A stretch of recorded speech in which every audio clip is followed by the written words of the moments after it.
أعوذ بالله من الشيطان الرجيم. بسم الله الرحمن الرحيم. وإذ قال ربك للملائكة إني جاعل في الأرض خليفة قالوا أتجعل فيها من يفسد فيها ويسفك الدماء ونحن نسبح بحمدك ونقدس لك قال إني أعلم ما لا تعلمون. وعلم آدم الأسماء كلها ثم عرضهم على الملائكة فقال أنبئوني بأسماء هؤلاء إن كنتم صادقين. قالوا سبحانك لا علم لنا إلا ما علمتنا إنك أنت العليم الحكيم. قال يا آدم أنبئهم بأسمائهم فلما أنبأهم بأسمائهم قال ألم أقل لكم إني أعلم غيب السماوات والأرض وأعلم ما تبدون وما كنتم تكتمون. وإذ قلنا للملائكة اسجدوا لآدم فسجدوا إلا إبليس أبى واستكبر وكان من الكافرين.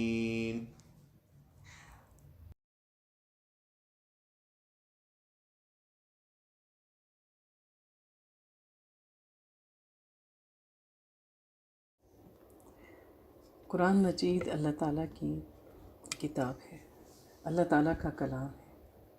اللہ تعالیٰ نے جہاں قرآن میں ہمارے لیے احکامات رکھے، ایک شریعت بیان کی، اسی طرح اللہ تعالیٰ نے اس قرآن میں بہت سے بہترین اور خوبصورت واقعات بھی بیان کیے، اور اللہ تعالیٰ کے ان واقعات بیان کرنے میں بے شمار حکمتیں اور عبرتیں پوشیدہ ہیں۔ ان واقعات کو بیان کرنے میں کون سے مقاصد پوشیدہ ہیں، ان کی وضاحت اللہ تعالیٰ نے خود قرآن کی آیات سے کی ہے۔ اللہ تعالیٰ فرماتے ہیں سورہ یوسف، نحن نقص علیک احسن القصص بما اوحینا الیک ھذا القرآن، ہم آپ کے سامنے بہترین بیان پیش کرتے ہیں اس لیے کہ ہم نے آپ کی جانب یہ قرآن وحی کے ذریعے سے نازل کیا، اور اس سے پہلے آپ یقیناً بے خبر تھے۔ ان واقعات کو بیان کر کر وہ تمام واقعات جو ماضی میں پیش آئے، نبی پاک صلی اللہ علیہ وآلہ وسلم کو ان سے آگاہ کیا گیا، کیونکہ ماضی میں پیش آنے والے واقعات انسان کے لیے ایک نصیحت ہوتے ہیں، ایک عبرت ہوتے ہیں، اس سے انسان رہنمائی حاصل کرتا ہے، اپنا ایک لاہ عمل ترتیب دے سکتا ہے۔ تو اللہ تعالیٰ نے مزید فرمایا وَلَقَدْ أَرْسَلْنَا رَسُولًا مِّن قَبْلِكَ مِّنْهُمْ مَنْ قَصَّصْنَا عَلَيْكَ وَمِنْهُمْ مَن لَّمْ نَقْصُصْ عَلَيْكَ، یقیناً ہم آپ سے پہلے بھی بہت سے رسول بھیج چکے ہیں جن میں سے بعض کے واقعات ہم آپ کو بیان کر چکے ہیں، اور ان میں سے بعض کے قصے کو ہم نے آپ کو بیان نہیں کیا۔ احادیث کی روشنی میں ہمیں پتہ چلتا ہے کہ اللہ تعالیٰ نے 1,24,000 پیغمبر بھیجے، ان میں سے سب کے واقعات اللہ تعالیٰ نے قرآن میں بیان نہیں کیے۔ اصحاب کہف کی بابت اللہ تعالیٰ نے قصہ بیان کیا اور فرمایا نحن نقص علیک نبأہم بالحق، ہم ان کا قصہ یعنی ان کا واقعہ آپ کے سامنے حق کے ساتھ بیان فرما رہے ہیں۔ اللہ رب العزت نے ایک مزید جگہ نبی پاک صلی اللہ علیہ وسلم کو مخاطب کر کے فرمایا رسولوں کے سب احوال ہم آپ کے سامنے آپ کے دل کی تسکین کے لیے بیان فرما رہے ہیں، آپ کے پاس اس صورت میں حق پہنچ چکا جو مومنوں کے لیے نصیحت اور باز ہے۔ اسی طرح اللہ تعالیٰ نے فرمایا کہ ان کے بیان میں عقل والوں کے لیے یقیناً نصیحت اور عبرت ہے۔ یہ قرآن جھوٹ بنائی ہوئی بات نہیں ہے، بلکہ یہ تصدیق ہے ان کتابوں کی جو اس سے پہلے نازل کی گئی تھیں، اور ہر چیز کھول کھول کر بیان کرنے والا قرآن ہے، اور ایماندار لوگوں کے لیے ہدایت اور رحمت ہے۔ اور پھر اللہ تعالیٰ نے ان تمام قصوں پر غور و فکر کی ہمیں دعوت ان الفاظ میں دی ہے۔ سورہ اعراف میں اللہ بیان کرتے ہیں فَقْصُصِ الْقَصَصَ لَعَلَّهُمْ يَتَفَكَّرُونَ، اے نبی ان لوگوں کے سامنے یہ واقعات بیان کر دیجئے تاکہ وہ غور و فکر کریں۔ تو جو واقعہ اللہ تعالیٰ نے اس قرآن میں سب سے پہلے بیان کیا وہ اللہ کی پہلی تخلیق، جس کو اللہ تعالیٰ نے اپنے ہاتھ سے بنایا، اس میں روح پھونکی اور ہم سب کو اس سے پیدا فرمایا، حضرت آدم علیہ السلام۔ قرآن میں 25 مقامات پر آدم علیہ السلام کا ذکر کیا گیا ہے۔ اللہ تعالیٰ نے جب آدم علیہ السلام کو تخلیق کرنے کا ارادہ کیا تو اس کا اعلان کیا گیا، اور ہم دیکھتے ہیں کہ قرآن میں بیان ہونے والے بہترین قصوں میں سے ایک قصہ بنی نوع انسان کے باپ حضرت آدم کا ہے۔ آپ اللہ کے پہلے نبی ہیں، اور اس قصے کو اللہ تعالیٰ نے قرآن مجید کی مختلف صورتوں میں الگ الگ انداز میں بیان کیا ہے۔ اللہ تعالیٰ نے آدم علیہ السلام کو اپنے ہاتھ سے بنایا۔ آدم کا نام آدم کیوں رکھا گیا؟ مشہور محدث حافظ ابن حجر کی رائے کے مطابق آدم سریانی زبان کا نام ہے، اور اسے الف کی مد اور دال کے طول کے ساتھ پڑھا جاتا ہے، یعنی آدام۔ اور سالبی کا قول ہے کہ عبرانی زبان میں آدام مٹی کو کہتے ہیں۔ چونکہ آدم علیہ السلام کی تخلیق مٹی سے ہوئی، اس لیے آدم یا آدام ان کا نام رکھا گیا۔ اور آدم کا جوڑا حوا سے بنا، اور حوا کا نام حوا اس لیے پڑا کیونکہ آپ ہر انسان حی کی ماں ہیں، اس لیے آپ کو حوا کہا گیا۔ جب اللہ تعالیٰ نے آدم علیہ السلام کو بنانے کا ارادہ کیا تو اس قصے کو اللہ تعالیٰ نے سورہ بقرہ میں ان الفاظ میں بیان کیا۔ اللہ تعالیٰ فرماتے ہیں وَإِذْ قَالَ رَبُّكَ لِلْمَلَائِكَةِ إِنِّي جَاعِلٌ فِي الْأَرْضِ خَلِيفَةً۔ اللہ تعالیٰ نے فرمایا کہ میں زمین میں، فرشتوں سے مخاطب ہو کر اللہ تعالیٰ نے کہا کہ میں زمین میں اپنا نائب بنانے والا ہوں۔ انہوں نے کہا کیا تو اس میں ایسے شخص کو نائب بنانا چاہتا ہے جو خرابیاں کرے اور لوگوں کا خون بہائے، زمین میں فساد کرے؟ کن الفاظ میں کہا فرشتوں نے؟ أَتَجْعَلُ فِيهَا مَن يُفْسِدُ فِيهَا وَيَسْفِكُ الدِّمَاءَ، کیا تو اس میں ایسے شخص کو نائب بنانا چاہتا ہے جو خرابیاں کرے گا اور خون بہائے گا؟ قتادہ فرماتے ہیں کہ فرشتوں کو معلوم تھا کہ یہ صورتحال پیش آنے والی ہے، کیونکہ آدم سے پہلے اللہ تعالیٰ نے زمین میں جنات کو آباد کیا، اور جنات نے اللہ تعالیٰ کے احکامات کی خلاف ورزی کی اور اس زمین میں خوب فساد برپا کیا۔ حضرت عبداللہ بن عباس فرماتے ہیں کہ جن آدم علیہ السلام سے تقریباً 2000 سال پہلے زمین پر آباد تھے، انہوں نے زمین پر خوب قتل و غارت کی تو اللہ تعالیٰ نے فرشتوں کا لشکر بھیجا جنہوں نے ان فساد کرنے والے جنوں کو سمندر کی طرف اور جزیروں کی طرف دھکیل دیا۔ اسی وجہ سے فرشتوں نے اللہ تعالیٰ سے کہا وَنَحْنُ نُسَبِّحُ بِحَمْدِكَ وَنُقَدِّسُ لَكَ، کہ ہم تو تیری تسبیح، حمد اور پاکیزگی بیان کرتے ہیں۔ یعنی اللہ تعالیٰ کیا تو اس لیے انسان کو بنانا چاہتا ہے کہ وہ تیری عبادت کرے؟ تو ہم تو تیری بہت زیادہ تسبیح بیان کرتے ہیں، تیری پاکی بیان کرتے ہیں۔ اس کے جواب میں اللہ تعالیٰ نے فرشتوں سے کہا انی اعلم ما لا تعلمون، جو کچھ میں جانتا ہوں وہ تم نہیں جانتے، یعنی میں جس حکمت کے تحت آدم کو بنانے والا ہوں وہ بات تمہارے علم میں نہیں ہے، یعنی ان میں نبی، رسول، صدیق، شہداء اور نیک لوگ پیدا ہوں گے۔ پھر اللہ تعالیٰ نے آدم علیہ السلام کو تخلیق کیا، اور چونکہ فرشتوں نے یہ بات کہی تھی کہ ہم تسبیح میں، عبادت میں بہت زیادہ ہیں، تیری بہترین پاکی بیان کرتے ہیں، ایک لمحہ اس سے گریز نہیں کرتے۔ تو اللہ تعالیٰ نے آدم علیہ السلام کو علم کی صفت سے آراستہ کیا، وہ علم جو اللہ تعالیٰ نے فرشتوں کو نہیں دیا تھا، تاکہ آدم علیہ السلام کی برتری جو ہے وہ ان پر ثابت کی جا سکے۔ اللہ تعالیٰ فرماتے ہیں قرآن میں وَعَلَّمَ آدَمَ الْأَسْمَاءَ كُلَّهَا کہ اللہ تعالیٰ نے آدم علیہ السلام کو سب نام سکھا دیے۔ تو اس کے بارے میں حضرت عبداللہ بن عباس فرماتے ہیں کہ اس سے مراد ان چیزوں کے نام ہیں جن سے لوگ ان چیزوں کو پہچانتے ہیں، یعنی وہ تمام ضروریات زندگی جو انسان کے استعمال میں آتی ہے، روزمرہ کی ضرورت کی چیزوں کے نام بھی اللہ تعالیٰ نے حضرت آدم علیہ السلام کو سکھائے۔ اس کے علاوہ انسان، حیوان، زمین، میدان، سمندر، پہاڑ، اونٹ، گدھا، اس طرح ہر طرح کے، حتیٰ کہ ابن عباس فرماتے ہیں کہ اللہ نے انہیں رکابی، ہنڈیا، چمچ، ہر طرح کی چیز، ہر طرح کے جانور اور ہر طرح کے پرندوں کے نام بھی انہیں سکھائے۔ اسی طرح سعید بن جبیر کہتے ہیں اور حضرت ربیع رحمہ اللہ فرماتے ہیں کہ اللہ تعالیٰ نے انہیں فرشتوں کے نام بھی سکھائے، اور حضرت عبد الرحمن بن زید فرماتے ہیں کہ اللہ نے آدم کو ان کی اولاد کے نام سکھائے۔ تو اللہ تعالیٰ فرماتے ہیں قرآن میں ثم عرضهم على الملائكة فقال انبئوني باسماء هؤلاء ان كنتم صادقين، پھر ان چیزوں کو فرشتوں کے سامنے پیش کیا اور فرمایا اگر تم سچے ہو تو ان چیزوں کے نام بتاؤ، اور فرشتوں کو تو یہ نام نہیں آتے تھے۔ تو فرشتوں نے فوراً کہا اے اللہ تیری ذات پاک ہے، ہم تو صرف اتنا علم جانتے ہیں جتنا تو نے ہمیں سکھا دیا، تو ہی پوری علم و حکمت والا ہے۔ اس کا مطلب یہ ہے کہ اللہ تو پاک ہے، کوئی بھی تجھ سے تجھ سے زیادہ علم حاصل نہیں کر سکتا سوائے اس کے کہ جس کو تو سکھا دے اور جتنا سکھا دے۔ تو اللہ رب العزت نے آدم علیہ السلام کی تخلیق کا آغاز کیا۔ اللہ تعالیٰ اس کے بارے میں فرماتے ہیں ان مثل عیسیٰ عند اللہ کمثل آدم خلقہ من تراب ثم قال له کن فیکون۔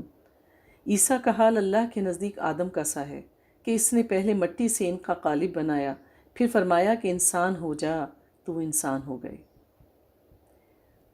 اللہ تعالیٰ نے اسی طرح سورہ حجر میں آدم علیہ السلام اور جنوں کی تخلیق کا ذکر فرمایا ہے۔ اللہ تعالیٰ فرماتے ہیں وَلَقَدْ خَلَقْنَا الْإِنسَانَ مِنْ صَلْصَالٍ مِنْ حَمَإٍ مَسْنُونٍ وَالْجَانَّ خَلَقْنَاهُ مِنْ قَبْلُ مِنْ نَارِ السَّمُومِ، کہ ہم نے انسان کو کھنکھناتے سڑے ہوئے گارے سے پیدا کیا اور جنوں کو اس سے پہلے بے دھوئیں کی آگ سے پیدا کیا، یعنی ایسی آگ سے جس کے اوپر دھواں نہ ہو۔ اللہ تعالیٰ نے انسان کو مٹی سے بنایا، ایسی مٹی جس میں ہر طرح کی خصوصیت ڈالی۔ اللہ تعالیٰ نے آدم علیہ السلام کی تخلیق کے بارے میں فرشتوں سے کہا کہ جب تمہارے پروردگار نے فرشتوں سے کہا کہ میں مٹی سے انسان بنانے والا ہوں، جب اس کو درست کر لوں اور اس میں روح پھونک دوں تو اس کے آگے سجدے میں گر پڑنا، تو تمام فرشتوں نے سجدہ کیا مگر شیطان اکڑ بیٹھا اور کافروں میں سے ہو گیا۔ حضرت ابو موسیٰ اشعری سے روایت ہے کہ نبی کریم صلی اللہ علیہ وآلہ وسلم نے فرمایا اللہ تعالیٰ آدم علیہ السلام کو تمام زمین سے جمع کی گئی مٹھی بھر خاک سے پیدا فرمایا۔ آدم علیہ السلام کی اولاد بھی طرح طرح کی مٹی کے مطابق پیدا ہوئی، کیونکہ جو چیز جس چیز سے بنتی ہے اس میں اسی قسم کی خصوصیات پیدا ہو جاتی ہیں۔ اللہ تعالیٰ نے اس زمین میں طرح طرح کے خطے بنائے ہیں، ہر جگہ کی مٹی کی الگ قسم کی خصوصیات ہیں، کوئی ریتیلی مٹی ہے، کوئی چکنی مٹی ہے، اور اللہ تعالیٰ نے ہر جگہ کی مٹی کو اکٹھا کیا اور اس سے آدم کا پتلا بنا دیا۔ ان میں سفید بام بھی ہیں، سرخ بھی ہیں، سیاہ فام بھی ہیں، اور ان کے درمیان رنگوں کے بھی نیک، بد، نرم خو، سخت طبیعت، درمیانی طبیعت والے، یعنی دکھنے میں اور مزاج کے اعتبار سے آدم کی اولاد ہر لحاظ سے ایک دوسرے سے مختلف ہے۔ اللہ تعالیٰ نے آدم کو اپنے ہاتھ سے پیدا فرمایا تاکہ ابلیس سے بڑائی کا دعویٰ نہ کر سکے، چنانچہ اس نے آپ کو انسانی صورت میں پیدا فرمایا۔ آپ جمعے کے دن جس کی مقدار 40 سال تک تھی مٹی کے بنے ہوئے ایک جسم کی صورت میں پڑے رہے۔ 40 سال تک اللہ تعالیٰ نے مٹی کا پتلا بنایا اور اس کو چھوڑ دیا۔ فرشتے پاس سے گزرتے تھے تو اس جسم کو دیکھ کر ڈر جاتے تھے۔ ابلیس سب سے زیادہ خوفزدہ ہوتا تھا۔ گزرتے وقت اس پر ایک چوٹ لگاتا تھا۔ اس جسم سے اس طرح کی آواز آتی تھی جس طرح مٹی کے بنے ہوئے برتن میں سے آتی ہے۔ اس لیے جب وہ کہتا تھا من صلصال کالفخار، ٹھیکری کی طرح بجنے والی مٹی، تو کہتا تجھے کس خاص مقصد سے پیدا کیا گیا ہے؟ وہ اس خاکی بدن میں منہ کی طرف سے داخل ہوا اور دوسری طرف سے نکل گیا، اور اس نے فرشتوں سے کہا اس سے مت ڈرو، تمہارا رب صمد ہے لیکن یہ تو کھوکھلا ہے، اگر مجھے اس پر قابو دیا گیا تو میں اسے ضرور تباہ کر دوں گا۔ اور پھر جب وہ وقت آیا جب اللہ تعالیٰ نے اس جسم میں روح ڈالنے کا ارادہ فرمایا تو فرشتوں سے ارشاد فرمایا جب میں اس میں روح ڈال دوں تو تم اس کو سجدہ کرنا۔ پھر آدم علیہ السلام میں روح ڈال دی گئی۔ وہ سر کی طرف سے داخل ہوئی تھی۔ چونکہ سر کی طرف سے داخل ہوئی تبھی آدم علیہ السلام کو چھینک آ گئی۔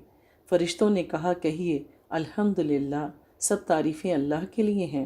انہوں نے فرمایا الحمدللہ۔ اللہ نے فرمایا رحمکا ربکا، تیرے رب نے تجھ پر رحمت فرمائی۔ جب روح آنکھ سے داخل ہوئی تو آپ آدم علیہ السلام کو جنت کے پھل نظر آنے لگے۔ جب روح پیٹ میں داخل ہوئی تو آپ کو کھانے کی خواہش پیدا ہوئی۔ آپ جلدی سے جنت کے پھلوں کی طرف لپکے، جبکہ روح ابھی آپ کی ٹانگوں میں داخل نہیں ہوئی تھی۔ اسی لیے اللہ تعالیٰ نے فرمایا خلق الانسان من عجل، انسان تو جلد بازی کا بنا ہوا ہے، یعنی یہ جلد بازی آدم علیہ السلام سے ہی ہماری فطرت میں آئی ہے۔ حضرت انس رضی اللہ تعالیٰ عنہ سے روایت ہے کہ نبی پاک صلی اللہ علیہ وآلہ وسلم نے فرمایا جب اللہ تعالیٰ نے آدم کو پیدا فرمایا تو جب تک چاہا انہیں بغیر روح کی جسم کی حالت میں پڑا رہنے دیا۔ ابلیس آپ کے ارد گرد چکر لگاتا تھا۔ جب اس نے دیکھا کہ یہ جسم کھوکھلا ہے تو اسے معلوم ہو گیا کہ یہ ایسی مخلوق ہے جو اپنے آپ پر قابو نہیں رکھ سکے گی۔ ہوتا ہے نا بعض لوگوں کی فطرت میں ہلکا پن۔ حضرت ابو ہریرہ سے روایت ہے کہ نبی پاک صلی اللہ علیہ وآلہ وسلم نے فرمایا اللہ تعالیٰ نے آدم کو پیدا کیا تو ان کا قد 60 ہاتھ تھا۔ پھر فرمایا جا کر ان فرشتوں کی جماعت کو سلام کہیے اور سنیے کہ وہ کیا جواب دیتے ہیں۔ تیرا اور تیری اولاد کا یہی سلام کا طریقہ ہوگا۔ آدم علیہ السلام نے کہا السلام علیکم، تو فرشتوں نے جواب میں کہا السلام علیکہ ورحمۃ اللہ، یعنی جواب میں رحمت اللہ کا اضافہ کیا گیا۔ جنت میں جو بھی داخل ہوگا وہ آدم کی صورت پر یعنی 60 ہاتھ کا ہوگا۔ اس کے بعد اب تک کی ہم دیکھتے ہیں کہ مخلوق کا جو وقت ہے وہ وقت کے ساتھ ساتھ کم ہوتا رہا۔ حضرت ابو ہریرہ سے مروی ہے کہ رسول اللہ صلی اللہ علیہ وآلہ وسلم نے فرمایا بہترین دن جس میں سورج طلوع ہوتا ہے وہ جمعے کا دن ہے۔ اسی دن آدم کو پیدا کیا گیا اور اس دن انہیں جنت میں داخل کیا گیا اور اسی دن انہیں جنت سے نکالا گیا اور اسی دن قیامت قائم ہوگی۔ حضرت ابو ہریرہ سے ہی روایت ہے، بیان فرماتے ہیں کہ آدم علیہ السلام جمعے کے دن آخری گھڑی میں پیدا کیے گئے۔ آدم علیہ السلام کی عزت و تکریم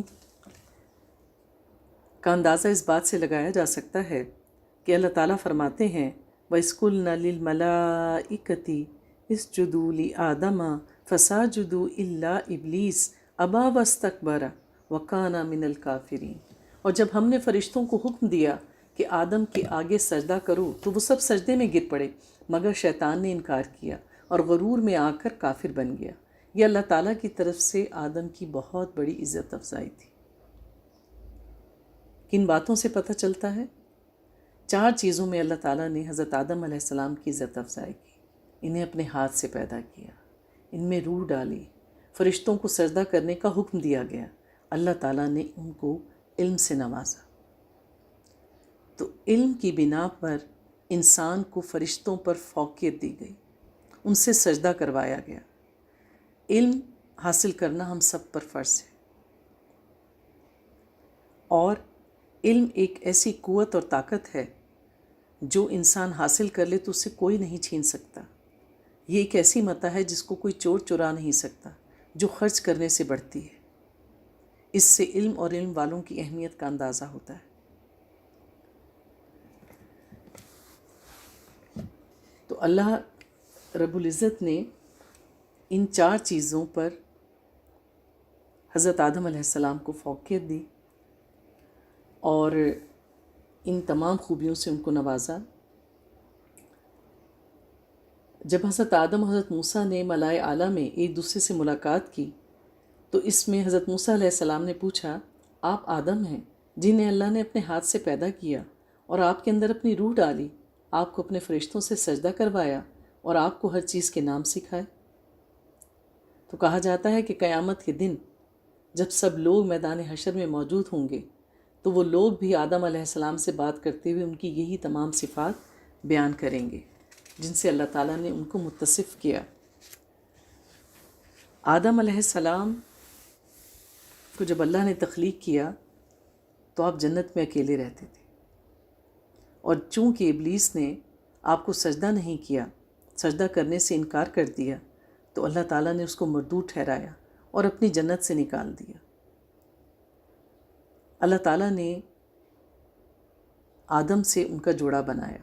اللہ تعالیٰ اس کے بارے میں فرماتے ہیں، یا ایھا الناس اتقوا ربکم الذی خلقکم من نفس واحدہ وخلق منها زوجها وبث منہما رجالا کثیرا ونساء۔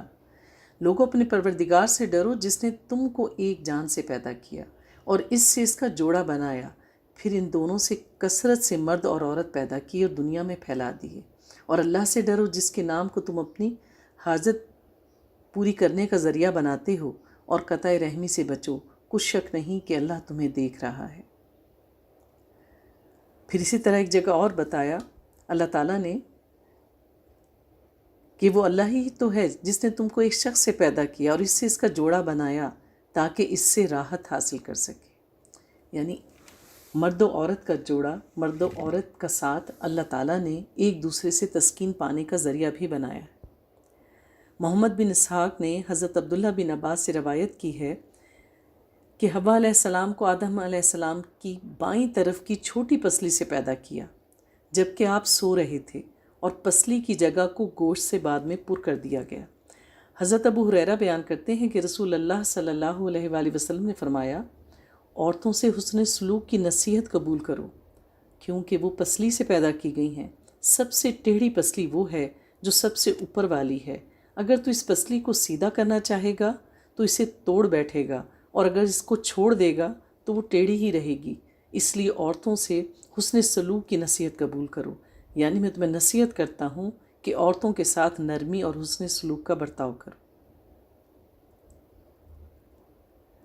تو حضرت عبداللہ بن مسعود اور دیگر صحابہ سے یہ بات روایت ہے کہ جب ابلیس کو جنت سے نکال دیا گیا اور آدم علیہ السلام کو وہاں آباد کر دیا تو آپ جنت میں اکیلے گھومتے پھرتے رہتے، ان کا کوئی ساتھی نہیں تھا۔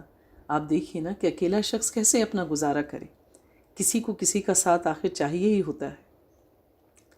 ان کا کوئی ساتھی نہیں تھا جس سے ان کو تسکین حاصل ہوتی۔ ایک بار وہ سوئے، جب وہ جاگے تو دیکھا کہ ان کے سر کے پاس ایک خاتون بیٹھی ہیں۔ انہیں اللہ نے آپ کی پسلی سے پیدا فرمایا تھا۔ آپ نے فرمایا تو کون ہے؟ انہوں نے کہا عورت ہوں۔ فرمایا تجھے کس لیے پیدا کیا گیا؟ کہا تاکہ آپ مجھ سے تسکین حاصل کریں۔ فرشتوں نے جو آدم علیہ السلام کی علم کی وسعت معلوم کرنا چاہتے تھے کہا آدم اس کا نام کیا ہے؟ انہوں نے فرمایا حوا۔ انہوں نے کہا اس کا نام حوا کیوں ہے؟ فرمایا کیونکہ وہ ایک زندہ وجود سے پیدا کی گئی۔ ابلیس اللہ رب العزت کی بہت زیادہ عبادت کیا کرتا تھا، جنات میں سے تھا۔ اللہ تعالیٰ نے اس کو آگ کی لپٹ سے پیدا کیا، لیکن چونکہ وہ عبادت میں فرشتوں کے برابر تھا، ہر وقت ان کی مجلس میں موجود رہتا تھا، تو اس کی عزت و تکریم اسی طرح سے کی جاتی تھی۔ لیکن کیا ہوا؟ اس نے تکبر کیا، اللہ کے حکم سے انکار کیا، کیونکہ اللہ نے فرمایا تھا وَلَقَدْ خَلَقْنَاكُمْ ثُمَّ صَوَّرْنَاكُمْ ثُمَّ قُلْنَا لِلْمَلَائِكَةِ اسْجُدُوا لِآدَمَ فَسَجَدُوا إِلَّا إِبْلِيسَ۔ اور ہم ہی نے تم کو ابتدا میں مٹی سے پیدا کیا، پھر تمہاری صورت بنائی، پھر فرشتوں کو حکم دیا کہ آدم کے آگے سجدہ کرو، تو سب نے سجدہ کیا سوائے ابلیس کے، وہ سجدہ کرنے والوں میں سے نہ تھا۔ اللہ تعالیٰ نے پوچھا ابلیس سے کہ جب میں نے تجھ کو حکم دیا تو کس چیز نے تجھے سجدہ کرنے سے روکا؟ تو اس نے جواب میں کہا کہ میں اس سے افضل ہوں، مجھے تو نے آگ سے پیدا کیا اور اس کو مٹی سے بنایا۔ یعنی خود سے ہی قیاس کر لیا کہ آگ مٹی سے برتر ہے۔ امام حسن بصری اس بارے میں ارشاد کرتے ہیں کہ ابلیس نے قیاس کیا، اندازہ لگایا، اور سب سے پہلے قیاس اسی نے کیا تھا۔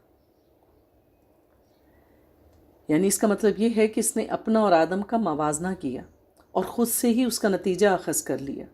تو جو کچھ بھی ہم قیاس کرتے ہیں وہ ہمیشہ درست نہیں ہوتا، کیونکہ اگر دیکھا جائے تو اللہ تعالیٰ نے مٹی اور آگ میں فرق رکھا ہے۔ مٹی آگ سے بہتر ہے، اس سے زیادہ نفع بخش ہے۔ مٹی میں پختگی ہے، بردباری ہے، تحمل ہے، بڑھنے اور پھولنے کی صفات پائی جاتی ہیں، جبکہ آگ میں جذباتیت ہے، ہلکا پن ہے، جلد بازی ہے، اور اس میں جلانے کی خصوصیات ہیں۔ اور اللہ تعالیٰ نے چونکہ آدم علیہ السلام کو اپنے ہاتھ سے پیدا فرمایا تھا، ان کی برتری کو ثابت کیا تھا، انہیں علم سے نوازا تھا، لیکن ابلیس نے انکار کر کے اللہ تعالیٰ کی نافرمانی کی، جس پر اللہ تعالیٰ نے فرمایا یہاں سے تو نکل جا، تو مردود ہے، میری رحمت سے دھتکارا ہوا ہے، اور تجھ پر قیامت کے دن تک لعنت برسے گی۔ اور ابلیس اس لیے لعنت کا مستحق ہوا۔ اب یوں کہہ سکتے ہیں کہ اللہ نے ہر چیز کے پیچھے ایک سبب بنایا ہے، اور اللہ کے ہر فیصلے میں ایک حکمت پوشیدہ ہے۔ یعنی وہ جان بوجھ کر اللہ کی اطاعت سے نکل گیا، اور اس نے تکبر کی بنا پر اللہ کے حکم کی تعمیل سے انکار کیا۔ کیوں؟ کیونکہ وہ اپنی فطرت پہ تھا، اس کی فطرت ناپاک تھی، جس نے اسے دھوکہ دیا، کیونکہ وہ آگ سے پیدا ہوا تھا۔ حضرت عائشہ رضی اللہ تعالیٰ عنہ سے روایت ہے کہ رسول اللہ صلی اللہ علیہ وآلہ وسلم نے فرمایا، فرشتے نور سے پیدا کیے گئے ہیں اور جن آگ کے شعلے سے پیدا کیے گئے ہیں، اور آدم علیہ السلام مٹی سے پیدا کیے گئے ہیں۔ حضرت حسن بصری فرماتے ہیں کہ ابلیس ایک لحظے بھر کے لیے بھی فرشتہ نہیں رہا۔ حضرت ابن عباس کہتے ہیں کہ ابلیس زمین کے ان فرشتوں میں سے تھا جنہیں جن کہا جاتا تھا، علم و عبادت میں ان سب سے بڑھ کر تھا، اور اس کا نام عزازیل تھا۔ پھر چونکہ اس کی فطرت آگ سے تھی تو اس نے اپنی غلطی کا اعتراف کرنے کی بجائے، اللہ سے معافی مانگنے کی بجائے اعلان جنگ کر دیا، اور کیا کہا؟ قال فبما اغویتنی لاقعدن لہم صراطک المستقیم۔ شیطان نے کہا مجھے تو نے ملون کر ہی دیا، اے اللہ تو نے اپنی رحمت سے مجھے دور کر دیا، میں بھی تیرے سیدھے راستے پر سے ان لوگوں کو گمراہ کرنے کی کوشش کروں گا، ان کے آگے سے، ان کے پیچھے سے، ان کے دائیں سے، ان کے بائیں سے، غرض کہ میں ہر طرف سے آؤں گا اور ان کی راہ کو ماروں گا، اور تو ان میں سے اکثر کو شکر گزار نہیں پائے گا۔ رسول اللہ صلی اللہ علیہ وآلہ وسلم نے شیطان کے اس دعوے کے بارے میں کہا کہ شیطان انسان کے ہر راستے پر گمراہ کرنے کے لیے بیٹھا ہوا ہے۔ اللہ تعالیٰ نے ابلیس سے فرمایا فاہبط منہا، اس جنت سے اتر جا۔ تو اللہ تعالیٰ نے نیچے اترنے کا اس کو حکم دیا، اس کو اس کے مقام اور مرتبے سے محروم کر دیا جو اس کو عبادت کی وجہ سے اور اس کی اطاعت کی وجہ سے اور فرشتوں سے مشابہ ہونے کی وجہ سے اس کو حاصل ہوا تھا۔ اور اس کی اس مقام کے چھننے کے پیچھے وجہ کیا تھی؟ اس کا تکبر، حسد، نافرمانی۔ تو جو اللہ تعالیٰ کی فرما برداری کرتے ہیں، اللہ کی اطاعت کرتے ہیں، اس کی رضا میں راضی رہتے ہیں، اللہ ان کے درجات کو بلند کرتا ہے۔ اور جو تکبر کرتا ہے، اللہ تعالیٰ فرماتے ہیں کہ جس کے دل میں رائی کے دانے کے برابر بھی تکبر ہوگا، وہ جنت کی خوشبو تک کو نہیں پا سکے گا۔ حضرت ابو ہریرہ رضی اللہ تعالیٰ عنہ سے روایت ہے کہ رسول اللہ صلی اللہ علیہ وآلہ وسلم نے فرمایا، جب آدم کا بیٹا سجدی کی آیت تلاوت کرتا ہے پھر سجدہ کرتا ہے تو شیطان ایک طرف ہو کر رونے لگتا ہے اور کہتا ہے، ہائے افسوس ابن آدم کو سجدہ کرنے کا حکم ہوا تو اس نے سجدہ کر لیا، اس لیے اسے جنت ملے گی، مجھے سجدہ کرنے کا حکم ملا تھا، میں نے نافرمانی کی تو مجھے جہنم ملے گی۔ اور یوں ابلیس اللہ کی جنت سے نکال دیا گیا۔ اللہ تعالیٰ نے آدم علیہ السلام کا جوڑا تخلیق کیا اور یوں آدم ابلیس کے جانے کے بعد تنہا نہ رہے۔ اللہ تعالیٰ نے فرمایا یا آدم اسکن انت وزوجک الجنہ فکلا من حیث شئتما ولا تقربا هذه الشجرة فتکونا من الظالمین۔ اور ہم نے آدم سے کہا کہ تم اور تمہاری بیوی بہشت میں رہو سہو اور جہاں سے چاہو جو جی چاہو کھاؤ پیو، مگر اس درخت کے پاس نہ جانا ورنہ گناہ گار ہو جاؤ گے۔ اللہ تعالیٰ نے آدم علیہ السلام کو ہر چیز کھانے پینے کا حکم دیا، صرف ایک درخت کے پاس نہ جانے کا حکم دیا کہ اس کے پاس ہرگز نہ جانا ورنہ گناہ گار ہو جاؤ گے۔ وَلَا تَقْرَبَا هَٰذِهِ الشَّجَرَةَ، اور اس درخت کے پاس نہیں جانا۔ پھر کیا ہوا؟ چونکہ شیطان نے شرط لگائی تھی اور کیا کہا تھا کہ میں انہیں گھات لگا کر ان پر حملہ کروں گا، انہیں بہلاؤں گا، پھسلاؤں گا اور تیرے سیدھے رستے پر چلنے سے روکوں گا۔ اور پھر شیطان نے حضرت آدم سے دشمنی کا عملی مظاہرہ کیا، انہیں جنت سے نکلوا دیا، نہایت مکر سے انہیں گمراہ کیا اور انہیں اپنے رب کی نافرمانی پر آمادہ کیا، جس کی سزا آدم علیہ السلام کو جنت اور اس کی نعمتوں سے محروم اور دکھوں کی جگہ یعنی زمین میں آ کر ان کو آباد ہونا پڑا۔ اللہ تعالیٰ اس کے بارے میں فرماتے ہیں فَأَزَلَّهُمَ الشَّيْطَانُ عَنْهَا، شیطان نے انہیں اس سے بہکا دیا یعنی جنت سے، فَأَخْرَجَهُمَا مِمَّا كَانَ فِيهِ، اور پھر انہیں اس جنت سے نکال دیا جس میں وہ رہتے تھے، یعنی وہ راحت، سرور اور بے فکری کی زندگی جو آدم علیہ السلام اور حوا علیہ السلام جنت میں گزارتے تھے اس سے ان کو محروم کروا دیا۔ تو شیطان انسان کا ازلی دشمن ہے، وہ ہر بری بات کو خوبصورت کر کے دکھاتا ہے اور انسان کی جنت کے راستے کو اس سے گمراہ کر دیتا ہے۔ پھر کیا ہوا کہ شیطان نے ان کے دل میں وسوسہ ڈال دیا، فَوَسْوَسَ لَهُمَا الشَّيْطَانُ لِيُبْدِيَ لَهُمَا مَا وُرِيَ عَنْهُمَا مِنْ سَوْآتِهِمَا، تو شیطان دونوں کو بہکانے لگا تاکہ ان کے ستر کی چیزیں جو ان سے پوشیدہ تھیں کھول دے، اور کہنے لگا کہ تم کو تمہارے پروردگار نے اس درخت سے صرف اس لیے منع کیا ہے کہ تم فرشتے نہ بن جاؤ یا ہمیشہ جیتے نہ رہو۔ شیطان نے ان کے دل میں یہ وسوسہ ڈالا کہ اگر اس نے کہا کہ میں تمہیں ایسا درخت بتاؤں جس کو کھانے کے نتیجے میں ان موجودہ نعمتوں میں تم ہمیشہ ہمیشہ رہنے کے مستحق ہو جاؤ گے، تمہیں ایسی بادشاہی اور حکومت حاصل ہوگی جو کبھی تباہ نہیں ہوگی۔ اس کی یہ ساری باتیں اور وعدے جھوٹ پر تھے۔ ممکن ہے حضرت ابو ہریرہ سے ایک حدیث روایت ہے کہ نبی پاک صلی اللہ علیہ وآلہ وسلم نے فرمایا جنت میں ایک درخت ہے جس کے سائے میں ایک سوار 100 سال تک چلتا رہے تو وہ اس کو طے نہیں کر سکے گا۔ ہو سکتا ہے یہ وہی درخت ہو۔ پھر کیا ہوا؟ شیطان نے ان کو بہکا دیا اور ہمیشگی کی زندگی، ہمیشہ کے لیے رہنا انسان کی کمزوری ہے، اور اس کمزوری کا فائدہ شیطان نے اٹھایا، ان کے دل میں یہ وسوسہ ڈال دیا کہ اگر تم اس درخت کا پھل کھا لو گے تو ہمیشہ ہمیشہ کی زندگی تمہیں مل جائے گی۔ پھر کیا ہوا؟ فَدَلَّاهُمَا بِغُرُورٍ، پس مردود نے دھوکہ دیا ان کو اور ان کو نافرمانی کی طرف کھینچ ہی لیا۔ جب انہوں نے اس درخت کے پھل کو کھا لیا تو ان کے ستر کھل گئے، وہ بہشت کے درختوں کے پتے توڑ توڑ کر اپنے اوپر چپکانے لگے، اپنے ستر کو چھپانے لگے۔ کہا جاتا ہے کہ اس ممنوعہ درخت کا پھل آدم سے پہلے حوا نے کھایا اور پھر آدم علیہ السلام کو کھانے کی طرف رغبت دلائی۔ صحیح بخاری کی ایک حدیث میں نبی پاک صلی اللہ علیہ وسلم نے فرمایا اگر بنی اسرائیل نہ ہوتے تو گوشت کبھی خراب نہ ہوتا، اگر حوا نہ ہوتی تو کوئی عورت اپنے خامند کی خیانت نہ کرتی۔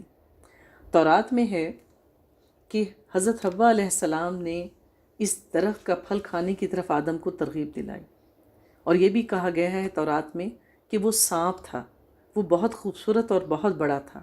حوا علیہ السلام نے سانپ کے کہنے پر پھل کھا لیا اور آدم علیہ السلام کو بھی کھلایا۔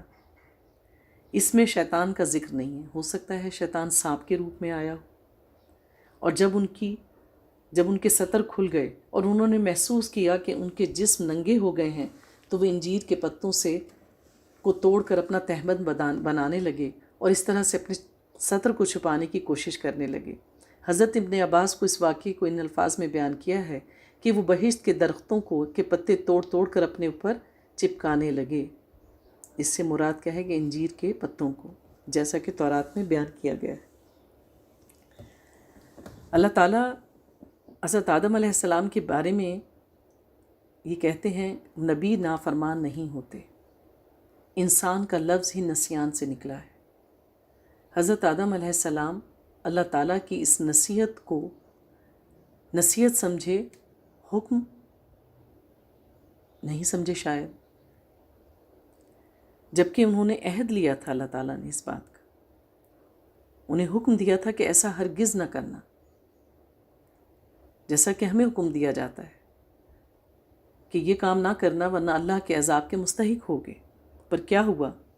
اللہ تعالیٰ فرماتے ہیں وَلَقَدْ عَهِدْنَا إِلَىٰ آدَمَ مِن قَبْلُ فَنَسِيَ وَلَمْ نَجِدْ لَهُ عَزْمًا، اور ہم نے پہلے آدم سے عہد لیا تھا مگر وہ بھول گئے اور ہم نے ان میں صبر اور ثبات نہ دیکھا۔ ابن آدم میں بھی صبر کی بے انتہا کمی ہے، کیونکہ اللہ تعالیٰ نے تو ہر طرح کی آسائشات سے جنت کو بھر رکھا ہے، پر آسائش زندگی دی تاکہ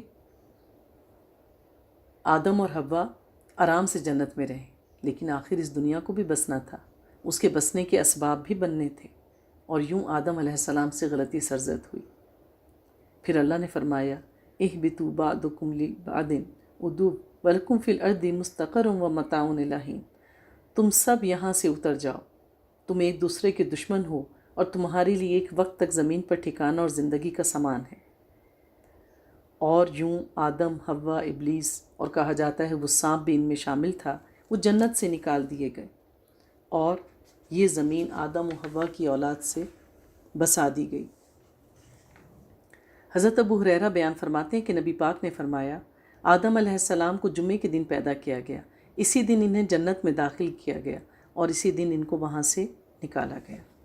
حضرت ابن عباس سے مروی ہے کہ آدم علیہ السلام کو مکہ مکرمہ اور طائف کے درمیان داہنا کے مقام پر اتارا گیا، جبکہ حضرت حسن بصری فرماتے ہیں کہ آدم علیہ السلام کو ہند میں اتارا گیا اور حوا علیہ السلام کو جدہ میں، اور ابلیس کو بصرہ سے چند میل دور دستمیان نامی جگہ میں، اور سانپ کو اصفہان میں اتارا گیا، جبکہ حضرت ابن عمر فرماتے ہیں کہ آدم علیہ السلام کو صفا پہاڑی پر اور حوا کو مروہ کی پہاڑی پر اتارا گیا۔ اور اس کے بارے میں ابو موسیٰ اشعری سے روایت ہے کہ جب اللہ تعالیٰ نے آدم علیہ السلام کو جنت سے زمین پر اتارا تو آپ کو ہر چیز بنانا سکھایا اور جنت کے کچھ پھل عطا فرمائے اور کہا تمہارے یہ زمینی پھل جنت کے پھلوں میں سے ہیں، فرق یہ ہے کہ ان میں تبدیلی آتی ہے، یعنی دنیا میں جو پھل ہوں گے ان میں تبدیلی آئے گی، وہ خراب بھی ہوں گے، اور جبکہ جنت کے پھلوں میں تبدیلی نہیں آتی۔ حضرت عبداللہ بن عباس فرماتے ہیں ان سے روایت ہے کہ آدم علیہ السلام نے زمین پر سب سے پہلے جو کھانا کھایا وہ یہ تھا کہ جبریل علیہ السلام ان کے پاس گندم کے 7 دانے لائے۔ آدم علیہ السلام نے فرمایا یہ کیا ہے؟ جبریل نے فرمایا یہ اسی درخت کا پھل ہے جس سے آپ کو منع کیا گیا تھا لیکن پھر بھی آپ نے کھا لیا۔ انہوں نے فرمایا میں اس کا کیا کروں؟ فرمایا اسے زمین میں بو دیجئے۔ انہوں نے ان بیجوں کو بو دیا، ان میں سے ہر ایک دانے کا وزن موجودہ دور کے 1,00,000 دانوں سے زیادہ تھا۔ وہ اگ آئے اور پھر جب وہ پک گئے تو انہیں کاٹا گیا، پھر بھس سے دانے الگ کیے گئے، ان کو پیسا گیا، اس کو گوندھا گیا اور پھر اس آٹے کی روٹی پکائی گئی اور پھر کھائی گئی۔ اس طرح انہیں بہت سی محنت اور مشقت کے بعد کھانا ملا، کیونکہ اللہ تعالیٰ نے قرآن میں کہا ایسا ہرگز نہیں ہونا چاہیے کہ شیطان تمہیں جنت سے نکلوا دے، پھر تمہیں سخت مشقت برداشت کرنی پڑے گی۔ اس مشقت کا ان کو اندازہ نہیں تھا، لیکن جب حضرت آدم علیہ السلام سے غلطی سرزد ہوئی اور انہیں لگا کہ میں نے اپنے رب کا کہا بھلا دیا اور شیطان کے بہکاوے میں آ گیا، تو انہیں اپنی غلطی کا احساس ہوا، وہ اپنے رب کی طرف متوجہ ہوئے، اور اللہ تعالیٰ نے قرآن میں اس بات کو اس انداز میں بیان کیا ہے أَلَمْ أَنْهَاكُمَا أَنْ تِلْكُمَا الشَّجَرَةِ وَأَقُلْ لَكُمَا إِنَّ الشَّيْطَانَ لَكُمَا عَدُوٌّ مُّبِينٌ قَالَا رَبَّنَا ظَلَمْنَا أَنفُسَنَا وَإِن لَّمْ تَغْفِرْ لَنَا وَتَرْحَمْنَا لَنَكُونَنَّ مِنَ الْخَاسِرِينَ۔ اللہ نے کہا کیا میں نے تم کو اس درخت کے پاس جانے سے منع نہیں کیا تھا اور جتا نہیں دیا تھا کہ شیطان تمہارا کھلم کھلا دشمن ہے؟ تو وہ دونوں کہنے لگے، ہے پروردگار، ہم نے اپنی جانوں پر ظلم کیا، اگر تو نے ہمیں نہیں بخشا اور ہم پر رحم نہیں کیا تو ہم تباہ ہو جائیں گے۔ تو پھر اللہ تعالیٰ نے ان کو معافی کے کلمات سکھائے، اور قرآن مجید میں ان کو ان الفاظ میں بیان کیا گیا ہے، فَتَلَقَّى آدَمَ مِن رَبِّهِ كَلِمَاتٍ، پھر آدم نے اپنے پروردگار سے کچھ کلمات سیکھے اور اپنی غلطی کا اعتراف کیا، اللہ سے توبہ مانگی، کیونکہ اللہ تعالیٰ غفور الرحیم ہے، بخشنے والا ہے، اور توبہ کرنے والے کی توبہ کو قبول کرتا ہے۔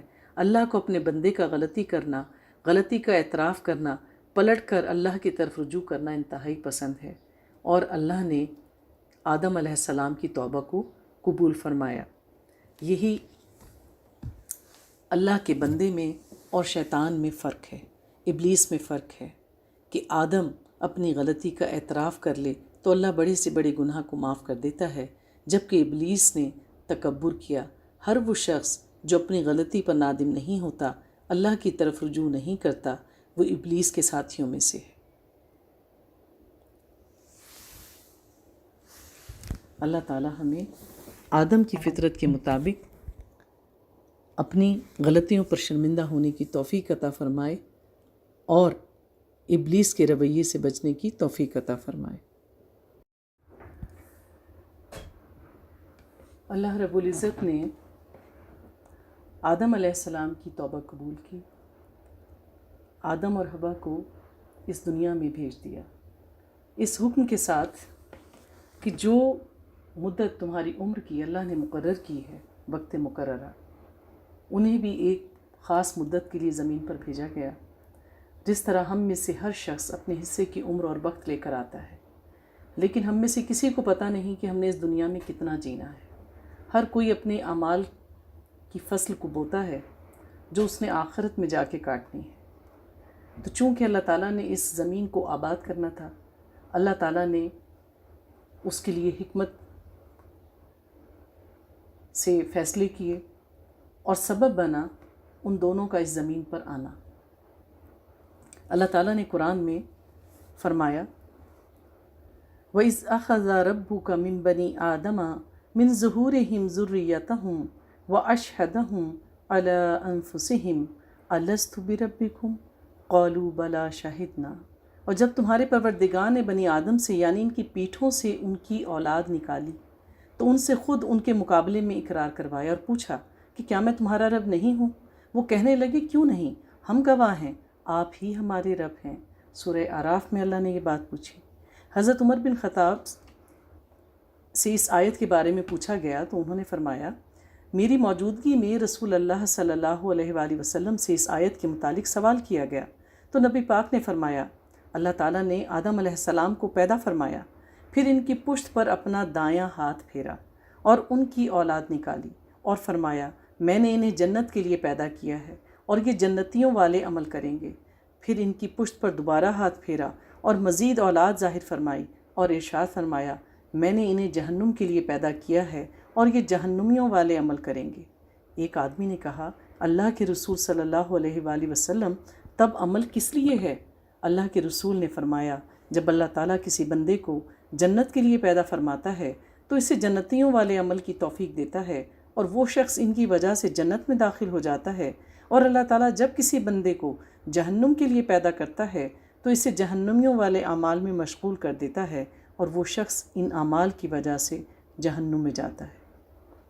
حضرت انس بن مالک سے مروی ہے کہ نبی پاک صلی اللہ علیہ وآلہ وسلم نے فرمایا، قیامت کے دن ایک جہنمی سے کہا جائے گا کہ اگر تیرے پاس پوری دنیا کا مال و دولت ہو تو کیا تو فدیے کے طور پر وہ سب دے دے گا؟ وہ کہے گا، ہاں۔ اللہ تعالیٰ فرمائے گا کہ میں نے تجھ سے اس سے بھی آسان چیز کا مطالبہ کیا تھا جب تو آدم علیہ السلام کی پشت میں تھا۔ اس وقت میں نے تجھ سے ایک وعدہ لیا تھا کہ تو میرے ساتھ کسی کو شریک نہیں کرے گا، لیکن تو نے پھر بھی شرک کیا۔ اور حضرت ابی بن کعب نے اس آیت کی تفسیر ان الفاظ میں کی ہے، اللہ تعالیٰ نے اس دن ان سب کو جمع کیا جو آدم کی پشت سے قیامت تک پیدا ہونے والے تھے، ان کو پیدا کر کے اور ان کی صورتیں بنا کر انہیں بولنے کی طاقت دی۔ وہ بولنے لگے تو ان سے عہد و پیمان لیا اور انہیں خود ان پر گواہ ٹھہرایا اور پوچھا ان سے، کیا میں تمہارا رب نہیں ہوں؟ تو سب کی روحوں نے یک زبان ہو کر کہا، ضرور، اے اللہ تو ہی ہمارا رب ہے۔ اللہ نے فرمایا، میں تم پر 7 آسمانوں اور 7 زمینوں کو گواہ بناتا ہوں اور تم پر تمہارے باپ آدم کو گواہ بناتا ہوں، قیامت کے دن یہ نہ کہنا کہ ہمیں کسی بات کا علم نہیں تھا۔ یاد رکھو میرے سوا کوئی معبود نہیں اور میرے سوا کوئی مالک نہیں، میرے ساتھ شرک نہ کرنا۔ میں تمہارے پاس رسول بھیجوں گا جو تمہیں میرا یہ وعدہ یاد دلائیں گے اور تمہیں میری سزا سے ڈرائیں گے۔ میں تم پر اپنی کتاب نازل کروں گا۔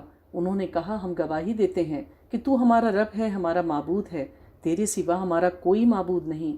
چنانچہ اس دن انہوں نے تعمیل کے احکام کا اقرار کیا، سب روحوں سے اقرار لیا گیا۔ جب نبی پاک صلی اللہ علیہ وآلہ وسلم کو واقعہ معراج کیا کے لیے لے کے گئے تو آدم علیہ السلام یعنی کہ اللہ تعالیٰ نے ان کے باپ آدم کو بلند کیا۔ اس نے ان سب کو دیکھا تو ان میں امیر، غریب، خوبصورت، بدصورت افراد نظر آئے۔ یعنی اللہ تعالیٰ نے آدم علیہ السلام کو ان کی اولاد دکھائی۔ انہوں نے عرض کیا یا رب کاش تو ان سب کو برابر کر دیتا۔ اللہ تعالیٰ نے فرمایا میں چاہتا ہوں کہ میرا شکر کیا جائے۔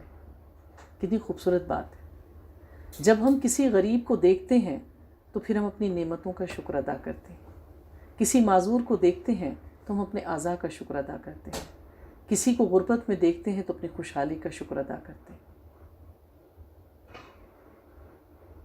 تو اللہ تعالیٰ نے، اللہ کے لیے کیا مشکل تھا کہ ساری مخلوق کو برابر کر دیتا۔ تفریق اس لیے رکھی کہ ہم پہچان سکیں، اور جن کو کمتر درجے پہ رکھا تاکہ جن لوگوں کو اللہ نے نوازا ہے وہ اللہ کا شکر ادا کرتے رہیں، نہ کہ تکبر میں مبتلا۔ پھر اللہ نے ارشاد فرمایا وَإِذْ أَخَذْنَا مِنَ النَّبِيِّينَ مِيثَاقَهُمْ وَمِنْكَ مِن نُوحٍ وَإِبْرَاهِيمَ وَمُوسَىٰ وَعِيسَىٰ ابْنِ مَرْيَمَ وَأَخَذْنَا مِنْهُم مِيثَاقًا غَلِيظًا، اور جب ہم نے پیغمبروں سے عہد لیا اور تم سے اور نوح اور ابراہیم اور موسیٰ اور مریم کے بیٹے عیسیٰ سے، اور عہد ان سے پکا لیا۔ تو اللہ تعالیٰ نے تمام انبیاء علیہ السلام سے بھی عہد و پیمان لیے تھے۔ کئی بار سوال اٹھتا ہے کہ آدم اور حوا کے ہاں جنت میں بھی کوئی اولاد ہوئی تھی یا نہیں، تو اس رائے میں بھی اختلاف ہے۔ ایک قول یہ ہے کہ ان کی سب اولاد زمین پر ہی پیدا ہوئی، اور دوسرے قول کے مطابق ان کے کچھ بچے جنت میں بھی پیدا ہوئے تھے، جن میں قابیل اور اس کی بہن بھی شامل ہے۔ واللہ عالم بالصواب، اللہ زیادہ بہتر جانتا ہے۔ قابیل اور حابیل آدم علیہ السلام کی ابتدائی اولاد میں سے ہیں۔ ان کے بارے میں اللہ تعالیٰ قرآن مجید میں فرماتے ہیں وَاتْلُوا عَلَيْهِمْ نَبَأَ ابْنَ آدَمَ بِالْحَقِّ، اے محمد آدم کے 2 بیٹوں حابیل اور قابیل کے حالات ٹھیک ٹھیک پڑھ کر سنا دو۔ جب ان دونوں نے اللہ کی جناب میں کچھ نیازیں چڑھائیں تو ایک کی نیاز قبول ہو گئی اور دوسرے کی قبول نہ ہوئی۔ تب قابیل اور حابیل سے کہنے لگا کہ میں تجھے قتل کر دوں گا۔ اس نے کہا اللہ پرہیزگاروں کی ہی نظر و نیاز کو قبول فرماتا ہے، اور اگر تو مجھے قتل کرنے کے لیے مجھ پر ہاتھ چلائے گا تو میں تجھ کو قتل کرنے کے لیے تجھ پر ہاتھ نہیں چلاؤں گا۔ بہت سے صحابہ کرام نے اس بات کو روایت کیا ہے کہ آدم علیہ السلام ہر لڑکے کی شادی کسی دوسرے لڑکے کے ساتھ پیدا ہونے والی لڑکی سے کیا کرتے تھے۔ روایات سے پتہ چلتا ہے کہ صبح کے وقت ایک جوڑا پیدا ہوتا ان کے ہاں، جن میں ایک بیٹا ہوتا اور ایک بیٹی، اور ایک جوڑا شام میں پیدا ہوتا۔ شام والے لڑکے کا نکاح صبح والی لڑکی سے اور صبح والے لڑکے کا نکاح شام والی لڑکی سے کر دیا جاتا۔ یوں اولاد آدم پھیلی۔ پھر ہوا کیا کہ حابیل نے قابیل کی بہن سے نکاح کرنے کا ارادہ کیا، اور قابیل کی بہن زیادہ خوش شکل تھی، چنانچہ قابیل نے چاہا کہ اس کی شادی حابیل کی بجائے خود اس سے ہی ہو جائے، یعنی وہ بہن بھائی ہوئے۔ تو اس کو اس بات پہ اعتراض تھا کہ یہ جو میرے ساتھ پیدا ہوئی ہے میری بہن، یہ زیادہ خوبصورت ہے، تو اس کی شادی مجھ سے ہی ہو جائے، اور حابیل جو ہے وہ اس سے شادی نہ کر پائے۔ آدم علیہ السلام نے اسے حکم دیا کہ حابیل کو اس سے نکاح کرنے دے، اس نے انکار کر دیا۔ آدم علیہ السلام نے دونوں سے کہا کہ ٹھیک ہے، تم دونوں اس کام کے لیے قربانی دو۔ حابیل بھیڑ بکریاں پالتا تھا، اس نے ایک موٹا تازہ جانور لیا اور اللہ کی لیے نظر کے طور پہ قربان کر دیا۔ قابیل اپنی کھیتی میں سے نکمی سی فصل، مطلب جو خراب سی چیزیں تھیں، ان کا ایک گٹھا اٹھا کر لایا اور قربانی کے طور پر رکھ دیا۔ آسمان سے آگ اتری اور اس نے حابیل کی قربانی کو کھا لیا۔ لیکن قابیل کی قربانی وہیں کی وہیں پڑی رہ گئی۔ یہ سب کچھ دیکھ کر اس کو غصہ آ گیا اور اس نے فوراً اپنے غصے کا اظہار کیا اور حابیل کو یہ کہا کہ میں تجھے ضرور قتل کر دوں گا تاکہ تو میری بہن سے شادی نہ کر سکے۔ حابیل نے کہا اللہ تعالیٰ پرہیزگاروں کی قربانی کو قبول کرتا ہے۔ بعض علماء نے فرمایا کہ حابیل سو رہا تھا اور قابیل نے ایک بڑا پتھر اس کے سر پہ مار کر اس کو کچل دیا۔ بعض علماء فرماتے ہیں بلکہ اس نے زور سے اس کا گلا گھونٹا اور درندوں کی طرح اسے دانتوں سے کاٹا جس سے وہ فوت ہو گیا۔ اللہ تعالیٰ نے فرمایا کہ جب قابیل نے حابیل کو قتل کی دھمکی دی تو حابیل نے کہا لَئِن بَسَطْتَ إِلَيَّ يَدَاكَ لِتَقْتُلَنِي مَا أَنَا بِبَاسِطٍ يَدِيَّ إِلَيْكَ لِأَقْتُلَكَ إِنِّي أَخَافُ اللَّهَ رَبَّ الْعَالَمِينَ۔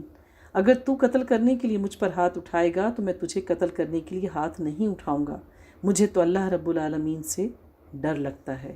یہ اس کے اعلیٰ اخلاق کے ہونے کی نشانی ہے۔ اس لیے نبی پاک صلی اللہ علیہ وآلہ وسلم نے فرمایا جب دو مسلمان تلواریں لے کے آمنے سامنے کھڑے ہو جائیں اور جنگ کریں تو قاتل اور مقتول دونوں جہنمی ہوتے ہیں۔ صحابہ نے عرض کیا یا رسول اللہ ایک تو قاتل ہے اور دوسرا مقتول ہے، تو مقتول اس کے برابر کیسے ہو سکتا ہے؟ وہ تو قتل ہوا ہے، وہ تو مظلوم ہے۔ آپ صلی اللہ علیہ وآلہ وسلم نے فرمایا کہ خواہش تو اس کی بھی یہی تھی نا کہ وہ سامنے والے کو قتل کر دے۔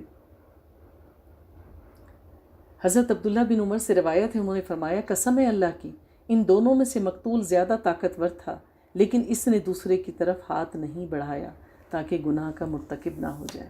یعنی حابیل قابیل کو آسانی سے قتل کر سکتا تھا لیکن اس نے اللہ کی رضا کو مقدم جانا اور ہاتھ نہیں اٹھایا۔ اگر وہ قتل کرنے کا ارادہ کرتا تو وہ قابیل کو مار سکتا تھا۔ حضرت عبداللہ بن مسعود سے مروی ہے کہ رسول اللہ صلی اللہ علیہ وآلہ وسلم نے فرمایا جو انسان بھی ظلماً قتل ہوتا ہے اس کے قتل کا گناہ کا ایک حصہ آدم کے پہلے بیٹے کو بھی ملتا ہے کیونکہ وہ پہلا شخص ہے جس نے قتل کا طریقہ شروع کیا۔ تو جو شخص بھی کسی برائی کا آغاز کرتا ہے اور وہ برائی باقی لوگوں میں پھیلتی ہے تو جب جب وہ برائی ہوگی اس برائی کا آغاز کرنے والے کے حصے میں اس کا حصہ ضرور جاتا ہے۔ آج کل آپ ارد گرد کے فیشن ڈیزائنرز پر نظر ڈالیں، کس کس قسم کے لباس جو ہیں وہ ڈیزائن کر کے فروخت کے لیے بھیجتے ہیں اور لوگ لیتے ہیں۔ تو جو کوئی کسی برے عمل کا آغاز کرتا ہے اور وہ برا عمل دوسرے لوگ کرتے ہیں ہر ایک کے برے عمل کا حصہ اس کو جائے گا۔ اللہ تعالیٰ ظلم کرنے والوں کو دنیا میں بھی سزا دیتا ہے اور آخرت میں بھی۔ حضرت مجاہد فرماتے ہیں کہ جس دن قابیل نے اپنے بھائی کو قتل کیا اسی دن اس کو سزا مل گئی، چنانچہ اس کی جو پنڈلی تھی اس کی ران سے چپک گئی۔ اس کو یہ سزا بھی دی گئی کہ سورج جس طرف ہوتا قابیل کا چہرہ اسی طرف ہوتا، یعنی ہر وقت سورج کی تمازت سے وہ تپتا رہتا۔ اللہ تعالیٰ نے اس کو دوسروں کے لیے عبرت کا نشان بنا دیا کیونکہ اس نے حسد کیا تھا اور سرکشی کی تھی۔ ایک حدیث میں آیا کہ رسول اللہ صلی اللہ علیہ وآلہ وسلم نے فرمایا ظلم اور قطع رحمی سے بڑھ کر کوئی اور گناہ نہیں۔ اس نے صلہ رحمی نہیں کی تھی۔ اللہ تعالیٰ اس کی سزا دنیا میں بھی دیتے ہیں اور آخرت کا عذاب تو ویسے ہی ثابت ہے۔ تو جو اہل کتاب کے پاس کتاب ہے جس کو وہ تورات کہتے ہیں اس میں کہا گیا ہے کہ اللہ تعالیٰ نے اس کی جو سزا تھی اس کو مؤخر کیا، اس کو مہلت دی قابیل کو، اور وہ عدن کے مشرق میں نود کے علاقے میں وہاں سے جا بسا اپنی فیملی والوں سے دور۔ اس جگہ کو قنین کہتے ہیں۔ اس کے ہاں ایک بیٹا پیدا ہوا جسے خنوق کہا جاتا ہے۔ خنوق کے ہاں اندر اور اندر سے مہاویل اور مہاویل سے متوشیل اور متوشیل سے لامک پیدا ہوا۔ اس نے 2 عورتوں سے شادی کی، ایک کا نام عدا اور دوسرے کا نام سلا تھا۔ عدا کے ہاں ایک بیٹا ابل پیدا ہوا۔ سب سے پہلے اس نے خیموں میں رہائش اختیار کی، یعنی خیمے اس نے بنائے اور مال جمع کیا۔ ان کے ہاں نوبل بھی پیدا ہوا، اس نے سب سے پہلے بین اور بانسری بجائی۔ سلا کے ہاں ایک بیٹا پیدا ہوا، اس کا نام تبلقین تھا۔ سب سے پہلے اس نے تانبا اور لوہے کی چیزیں بنائیں، اور اس کے ہاں ایک بیٹی پیدا ہوئی جس کا نام نعما تھا۔ اس میں یہ بھی لکھا ہوا ہے جو پرانی تورات ہے کہ آدم علیہ السلام اپنی زوجہ کے پاس گئے تو ان کے ہاں ایک بیٹا پیدا ہوا۔ حوا علیہ السلام نے اس کا نام شیس رکھا اور فرمایا اللہ نے مجھے حابیل کا نعم البدل عطا فرمایا ہے جسے قابیل نے قتل کر دیا تھا۔ شیس کا ایک بیٹا انوش تھا۔ اہل کتاب لکھتے ہیں کہ جب شیس کی ولادت ہوئی تو آدم علیہ السلام کی عمر 130 سال کی تھی۔ آپ اس کے بعد 800 سال زندہ رہے۔ جب شیس کے ہاں انوش کی ولادت ہوئی تو ان کی عمر 165 سال تھی۔ اس کے بعد وہ 807 سال تک زندہ رہے اور ان کے ہاں انوش کے علاوہ اور بھی بیٹے اور بیٹیاں پیدا ہوئے۔ تو یہ وہ باتیں ہیں جن کا خلاصہ تورات سے لیا گیا ہے، اور اللہ بہتر جانتا ہے کہ یہ وہ کتاب ہے جس میں انہوں نے رد و بدل کر دیا یا یہ اپنی اصل حالت میں موجود ہے۔ امام ابن جریر نے اپنی کتاب میں ایک قول ذکر کیا ہے کہ آدم علیہ السلام اور حوا کے ہاں 2 کر کے 40 بچے پیدا ہوئے تھے، اور ایک قول کے مطابق 120 جوڑے پیدا ہوئے تھے۔ 120 اگر جوڑے ہوں تو پھر 240 ہو گئے۔ ایک حدیث میں یہ بھی ہے کہ رسول اللہ صلی اللہ علیہ وآلہ وسلم نے فرمایا، میں یوسف کے پاس سے گزرا، واقعہ معراج کا ذکر ہے، تو میں نے دیکھا کہ انہیں آدھا حسن و جمال عطا ہوا ہے۔ اس کی وضاحت بعض علماء نے اس طرح کی کہ انہیں آدم علیہ السلام سے آدھا حسن ملا تھا، اور یہ بات بالکل صحیح معلوم ہوتی ہے کیونکہ آدم اللہ کے ہاتھ سے بنے تھے، تو کس قدر خوبصورت تخلیق ہوگی اللہ تعالیٰ کی، اور پھر اللہ نے ان میں روح ڈالی، تو جسے اللہ پیدا کرے اس سے خوبصورت اور کون ہو سکتا ہے۔ اسی طرح آدم علیہ السلام کی جب وفات ہوئی تو انہوں نے اپنے بیٹے کو وصیت کی۔ دراصل شیس کا مطلب ہے اللہ کا دیا ہوا تحفہ، جیسا کہ حوا علیہ السلام نے کہا تھا کہ یہ میرے حابیل کا بدل اللہ تعالیٰ نے مجھے عطا کیا ہے، یہ اللہ کا تحفہ ہے، اس لیے ان کا نام شیس رکھا گیا تھا۔ محمد بن اسحاق رحمہ اللہ فرماتے ہیں جب آدم کی وفات کا وقت آیا تو آپ نے اپنے بیٹے شیس کے حق میں وصیت کی، انہیں رات اور دن کے اوقات اور ان اوقات میں ادا کی جانے والی عبادات کی تعلیم دی، اور انہیں بتایا کہ ایک طوفان آنے والا ہے۔ کہتے ہیں کہ آج کل جتنے انسان موجود ہیں اس دنیا میں، ان کا نسب شیس علیہ السلام تک پہنچتا ہے۔ آدم علیہ السلام کے دوسرے بیٹوں کی اولاد ختم ہو چکی ہے، یعنی جو باقی اولاد بچی تھی وہ شیس علیہ السلام سے تھی۔ جس طرح ہم واقعہ نوح میں دیکھتے ہیں کہ جو لوگ نوح کی کشتی میں سوار ہو گئے، اللہ تعالیٰ نے باقی دنیا پھر ان سے آباد کی، تو اس سے پتہ چلتا ہے کہ نوح علیہ السلام حضرت آدم کے بیٹے شیس علیہ السلام کی نسل میں سے ہیں۔ جب آدم فوت ہو گئے تو اس دن جمعے کا دن تھا۔ فرشتے اللہ کے پاس سے جنت کی خوشبو اور جنت کا کفن لے کر آئے اور ان کے بیٹے اور خلیفہ شیس سے تعزیت کی۔ حضرت ابی بن کعب سے روایت ہے، انہوں نے فرمایا جب آدم علیہ السلام کی وفات کا وقت آیا انہوں نے اپنے بیٹوں سے فرمایا، بیٹوں میرا جنت کے پھل کھانے کو جی چاہتا ہے۔ وہ تلاش کے لیے کھڑے ہوئے کہ ہم اپنے والد کی خواہش کو پورا کریں۔ انہیں سامنے سے فرشتے آتے ہوئے نظر آئے جن کے پاس آدم علیہ السلام کا کفن اور خوشبو تھی، اور ان کے پاس کلہاڑے، کسیاں اور ٹوکریاں بھی تھیں۔ انہوں نے کہا، آدم کے بیٹو تمہیں کس چیز کی تلاش ہے، یا تم کہاں جاتے ہو، کیا چاہ رہے ہو؟ انہوں نے کہا، ہمارے والد صاحب بیمار ہیں اور وہ جنت کے پھلوں کی خواہش رکھتے ہیں۔ فرشتوں نے کہا، واپس چلے جاؤ، تمہارے والد تو فوت ہونے والے ہیں۔ فرشتے جب آدم علیہ السلام کی روح قبض کرنے کے لیے آئے تو حوا علیہ السلام نے انہیں دیکھ کر پہچان لیا، کیونکہ وہ تو جنت سے آئی تھیں، اور آدم علیہ السلام سے چمٹ گئیں۔ آدم علیہ السلام نے فرمایا، مجھ سے الگ ہو جاؤ، پہلے بھی مجھے تمہارے ذریعے سے ہی مصیبت پہنچی تھی، مجھے میرے رب کے فرشتوں کے ساتھ رہنے دو۔ فرشتوں نے ان کی روح قبض کی، ان کو غسل دیا، کفن پہنایا، خوشبو لگائی، آپ کی قبر کھودی اور لحد تیار کی۔ پھر انہوں نے آدم علیہ السلام کی نماز جنازہ ادا کی، پھر انہیں قبر میں رکھ کر اوپر سے مٹی ڈال دی۔ پھر انہوں نے کہا، آدم کے بیٹو تمہارے لیے یہی طریقہ ہے، یعنی اپنی تم تمام میتوں کو اسی طریقے سے دفن کرنا، انہیں کفنانے، نہلانے، غسل دینے اور میت کو دفنانے کا طریقہ سکھایا۔ حضرت آدم علیہ السلام کہاں دفن ہوئے اس میں اختلاف ہے۔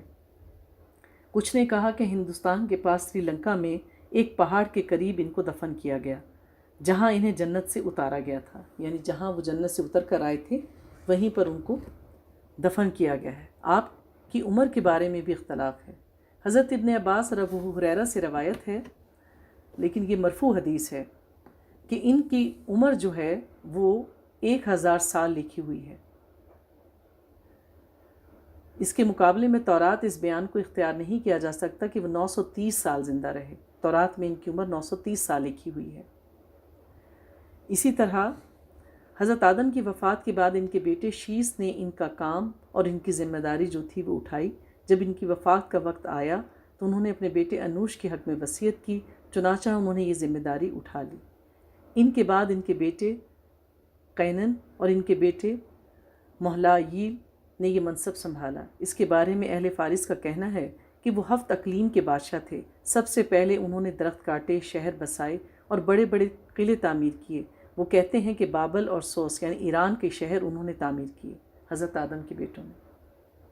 انہوں نے ابلیس کے لشکروں کو شکست دے کر زمین کے دور دراز علاقوں اور پہاڑوں کی گھاٹیوں میں منتشر کر دیا۔ انہوں نے بہت سے سرکش جن اور بھوت قتل کیے۔ ان کا ایک بہت بڑا تاج تھا اور وہ لوگوں سے خطاب فرماتے تھے۔ ان کی حکومت 40 سال قائم رہی۔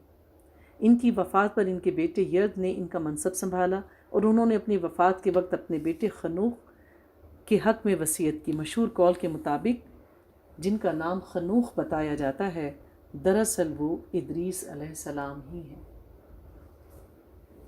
تو روایات سے ہمیں آدم علیہ السلام سے کہ اس دنیا سے جانے کے بعد ان کے مختلف بیٹوں کے نام، پھر ان کی ذمہ داریاں ادا کرنے کے واقعات ملتے ہیں، اور پھر وہ نام جو اللہ تعالیٰ نے ہمیں قرآن میں بتائے ہیں، ان میں انبیاء کے ناموں میں حضرت ادریس علیہ السلام کا ذکر ملتا ہے، جن کو خنوخ کہا گیا ہے۔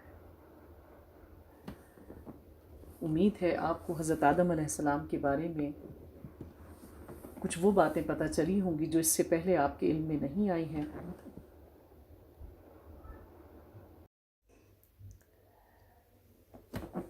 قصہ آدم سے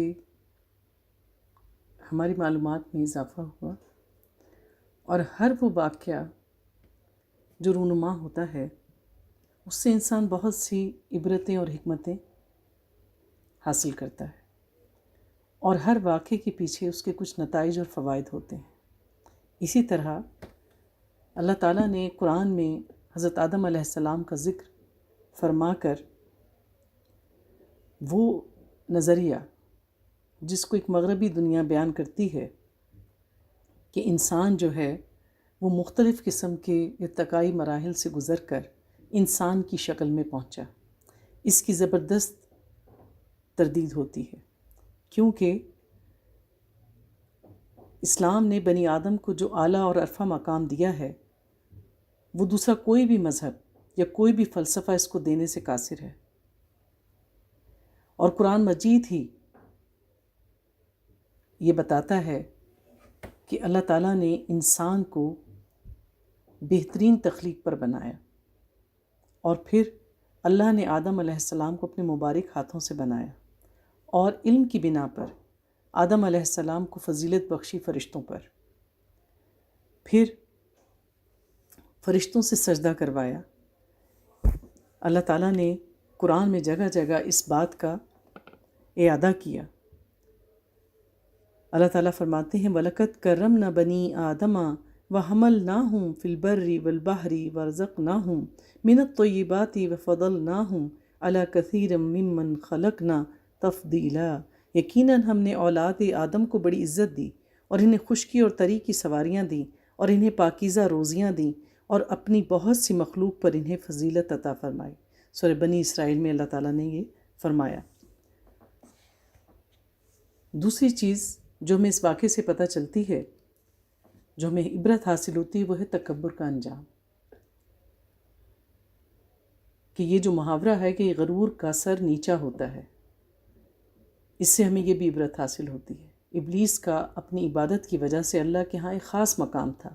وہ جن ہونے کے باوجود فرشتوں میں بھی فضیلت رکھتا تھا، اس کو قرب حاصل تھا، لیکن اس نے تکبر کیا، قیاس کیا، اپنے آپ میں اپنی بڑائی ظاہر کی، اور اس جرم کی وجہ سے ہمیشہ ہمیشہ کے لیے اللہ کی طرف سے مردود قرار پایا، اللہ کی رحمت سے محرومی اور دائمی عذاب کا حقدار قرار پایا۔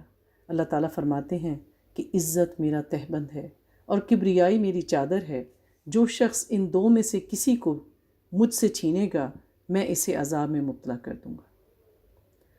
تو العزت للہ جمیعا، ساری کی ساری عزت اللہ کے لیے ہے، اور اس نے اللہ کے فیصلے پر اعتراض کیا۔ تو اللہ نے کیا کہا؟ قال فخرج منها فإنك رجیم وإن عليك اللعنة إلى يوم الدین۔ اللہ نے کہا کہ یہاں سے نکل جا، تو مردود ہے اور تجھ پر قیامت کے دن تک لعنت ہوگی۔ تو تکبر کا انجام بدترین ہوتا ہے، تکبر کرنے والے جنت میں نہیں جا سکیں گے۔ پھر اس سے ہمیں پتہ چلا کہ اللہ تعالیٰ نے انسان کو روحانی بلندی عطا فرمائی، اور اللہ تعالیٰ نے آدم علیہ السلام کو مٹی سے تخلیق کیا اور پھر ان میں روح پھونکی اور مٹی سے اس کے اعضاء گوشت اور خون بنایا، اور جب کہ انسانی جسم میں روح اللہ تعالیٰ کا وہ راز ہے جو اسے اپنے پروردگار پر ایمان لانے، اس کی نعمتوں کا شکر بجا لانے اور اس کی طرف رجوع کرنے کی ترغیب دیتا ہے۔ یعنی روح انسانی جسم میں ایک تحریک کی مانند ہے، جب جسم سے روح نکل جاتی ہے تو انسان کوئی عمل نہیں کر پاتا۔ اسی طرح اللہ تعالیٰ کے احکامات کو بجا لانے، جیسے عدل و انصاف، سچائی، ایمانداری، خیر خواہی، سخاوت، اخوت، یہ سب چیزیں ہماری روح اس کا احساس دلاتی ہے۔ تو لہٰذا قرآنی مفہوم میں انسان مادی اور روحانی مجموعے کا نام ہے، جو ایک طرف اللہ تعالیٰ پر ایمان اور اعلیٰ اخلاقیات کو اپناتا ہے تو دوسری طرف حیوانی خواہشات اور جذبات کی طرف بھی اس کا میلان ہوتا ہے، اور انسان زندگی ان دونوں قسم کے احساسات کے مابین ہی گزارتا ہے۔ پھر ہمیں یہ بھی پتہ چلا کہ اللہ تعالیٰ نے ہمیں بتایا وَلَتَتَّبِعُوا خُطُوَاتِ الشَّيْطَانِ إِنَّهُ لَكُمْ عَدُوٌّ مُّبِينٌ، کہ شیطان کی راہ پر نہ چلو، وہ تمہارا کھلا دشمن ہے۔ تو شیطان انسان کا ازل سے دشمن ہے اور ابد تک رہے گا۔ لہٰذا ہر وہ کام جو اللہ کی اطاعت کے منافی ہے، اللہ کے حکم کے برخلاف ہے، شیطان ہمیں ان کاموں پر اکساتا ہے۔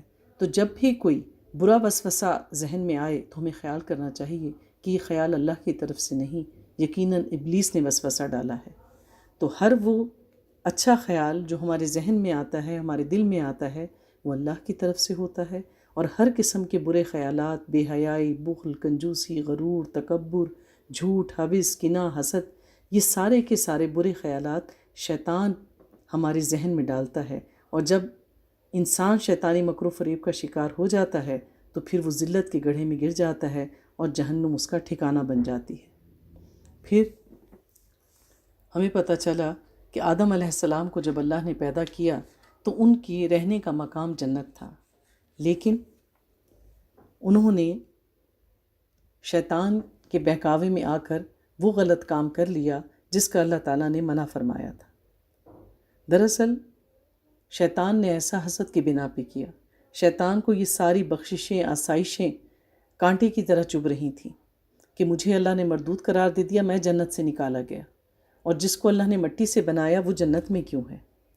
تو لہٰذا اس نے خیر خواہی کا لبادہ اوڑھا اور ان کے دل میں وسوسہ ڈالا، اور جو کام وہ نہیں کرنا چاہتے تھے بہلا پھسلا کے ان سے وہ کام کروا لیا۔ تو لہٰذا انسان کو گمراہ کر کے جہنم تک پہنچانا اس کا اولین مقصد ہے۔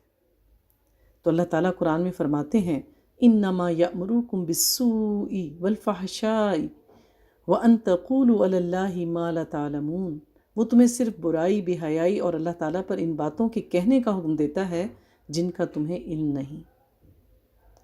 پھر شیطان تمہیں فقیری سے دھمکاتا ہے اور بے حیائی کا حکم دیتا ہے۔ پھر ہمیں یہ پتہ چلا کہ ابلیس جو ہے وہی ابو الشیاطین ہے، تمام شیاطین کا باپ ہے۔ اور پھر شیاطین چونکہ ہمیں نظر نہیں آتے، جنات ہمیں نظر نہیں آتے، اس کے بارے میں اللہ تعالیٰ فرماتے ہیں سورہ اعراف میں اِنَّهُ يَرَاكُمْ هُوَ وَقَبِيلُهُ مِنْ حَيْثُ لَا تَرَوْنَهُمْ، وہ اور اس کا لشکر تم کو اس طرح سے دیکھتے ہیں، اس جگہ سے دیکھتے ہیں کہ تم ان کو نہیں دیکھتے۔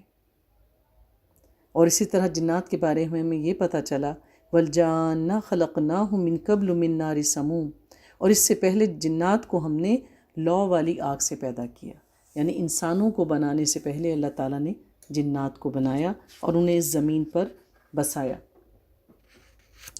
پھر ہمیں اس واقعے سے یہ بات پتہ چلتی ہے کہ انسانیت کا پہلا قتل، اس کے پیچھے جو جذبہ کار فرما تھا وہ تھا حسد۔ قابیل نے قتل کیا حابیل کو، اپنے بھائی کو، تو اس سے پتہ چلتا ہے کہ جب حسد ایک خاص حد سے زیادہ بڑھ جاتا ہے تو پھر رشتوں کی حرمت بھی پامال ہو جاتی ہے۔ ہمیں یہ پتہ چلا کہ اللہ تعالیٰ نیت کے اخلاص کے ساتھ ہماری صدقہ و خیرات اور نظر کو قبول فرماتے ہیں۔ اللہ کو پاکیزہ اور عمدہ مال قبول فرماتا ہے۔ پھر ہمیں آدم کے واقعے میں یہ بات پتہ چلتی ہے کہ انسان نسیان سے بنا ہے اور اس کے ایمان کا درجہ کم اور زیادہ ہوتا رہتا ہے۔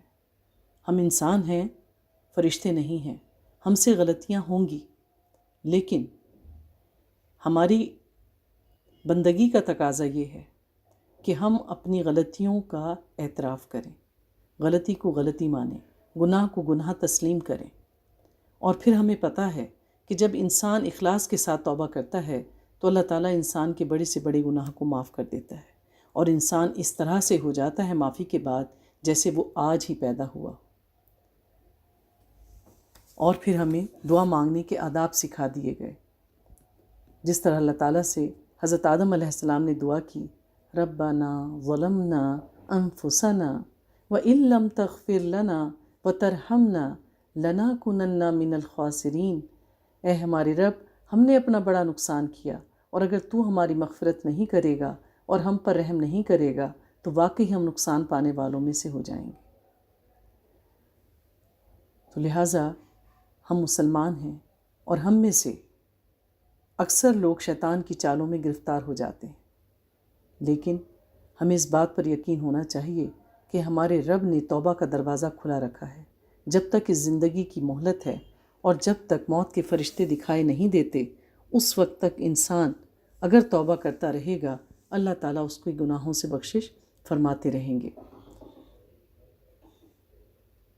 اللہ تعالیٰ ہم سب کو ان تمام واقعات سے عبرت حاصل کرنے اور ان میں جو حکمت پوشیدہ ہے ان کو جاننے اور ان سے استفادہ کرنے کی توفیق عطا فرمائے۔